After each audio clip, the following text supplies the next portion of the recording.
ബുധനാഴ്ചയാണ് 10 ദിവസത്തെ അവധി കഴിഞ്ഞ് രഞ്ജിത പത്തനംതിട്ടയിലെ വീട്ടിൽ നിന്ന് മടങ്ങിയത്. കൊച്ചിയിൽ നിന്ന് ബുധനാഴ്ചയാണ് വിമാനം കയറിയത്.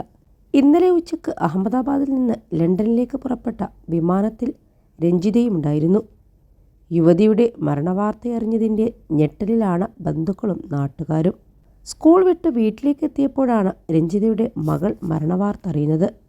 മണിക്കൂറുകൾക്ക് മുൻപ് വരെ പത്തനംതിട്ട കോടഞ്ചേരി കുറുങ്ങഴ കൊഞ്ഞോൺ വീട്ടിൽ സന്തോഷത്തിൻ്റെ നിമിഷങ്ങളായിരുന്നു. കുറച്ച് ദിവസമെങ്കിലും മകളെ ഒന്ന് അടുത്ത് കാണാൻ കിട്ടിയ സന്തോഷത്തിലുള്ള ഒരമ്മയും അവരുടെ 2 പേരക്കുട്ടികളുമൊക്കെ കളിച്ച് ചിരിച്ച് നടന്നിരുന്ന വീട്.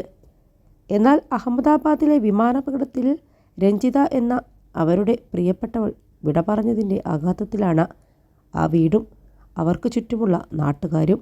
വെറും 4 ദിവസത്തേക്കാണ് ലണ്ടനിൽ നഴ്സായി ജോലി ചെയ്യുന്ന രഞ്ജിത ഇത്തവണ നാട്ടിലേക്ക് അവധിക്ക് വന്നത്.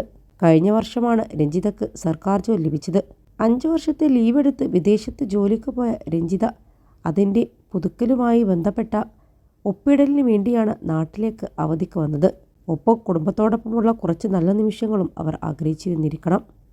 21 ലക്ഷത്തോളം സന്തുഷ്ടരായ ഉപഭോക്താക്കളും 2 ലക്ഷത്തോളം തിമിര ശസ്ത്രക്രിയകളും പൂർത്തിയാക്കിയ മലബാറിലെ ഏക കണ്ണാശുപത്രി Alsalama high hospital, hospital road, Perinthalmanna. എന്നാൽ പല കണക്കുകൂട്ടലുമായി അഹമ്മദാബാദിൽ നിന്ന് ലണ്ടനിലേക്ക് വിമാനത്തിൽ പറന്ന രഞ്ജിതയുടെ ജീവിതം മാത്രമല്ല, അവരെ ആശ്രയിച്ചു കഴിയുന്ന 3 പേരുടെ പ്രതീക്ഷകൾ കൂടിയാണ് ഇന്ന് BG മെഡിക്കൽ കോളേജ് ഹോസ്റ്റലിന് മുകളിൽ ഇടിച്ചിറങ്ങിയത്. അസുഖബാധിതയായ അമ്മക്കും 2 മക്കൾക്കും വേണ്ടി നാട്ടിൽ സ്വന്തമായൊരു വീടെന്ന രഞ്ജിതയുടെ സ്വപ്നത്തിന് ഇനി അധിക ദൂരം ഉണ്ടായിരുന്നില്ല. തനിക്കിനി അമ്മയെ ജീവനോടെ കാണാനാകില്ലെന്ന സത്യം തിരിച്ചറിഞ്ഞ കുട്ടി പൊട്ടിക്കരയുകയായിരുന്നു. നിലവിളിച്ചുകൊണ്ടിരുന്ന കുഞ്ഞിനെ ആശ്വസിപ്പിക്കാൻ കഴിയാതെ ബന്ധുക്കളുടെയും നാട്ടുകാരുടെയും കണ്ണുകൾ നിറഞ്ഞൊഴുകുകയായിരുന്നു. കണ്ണീരോടെ വാവിട്ട് കരയുന്ന 7ാം ക്ലാസ്സുകാരി ഇഗിതയെയും 10ാം ക്ലാസ്സുകാരൻ ഇന്ദുചൂടിനെയും ആശ്വസിപ്പിക്കാനാകാതെ നിൽക്കുകയാണ് പുല്ലാട് ഗ്രാമം ഒന്നടങ്കം. പരേതനായ ഗോപകുമാരൻ നായരാണ് പിതാവ്. മാതാവ് തുളസി. 2 കുട്ടികളെയും അമ്മയെയും നോക്കിയിരുന്നത് രഞ്ജിതയായിരുന്നു.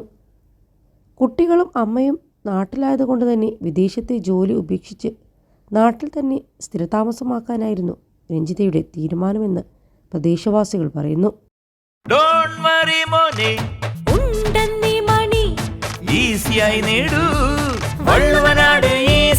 ആവശ്യം ഏതുമാകട്ടെ, പണം ഞങ്ങൾ തരും.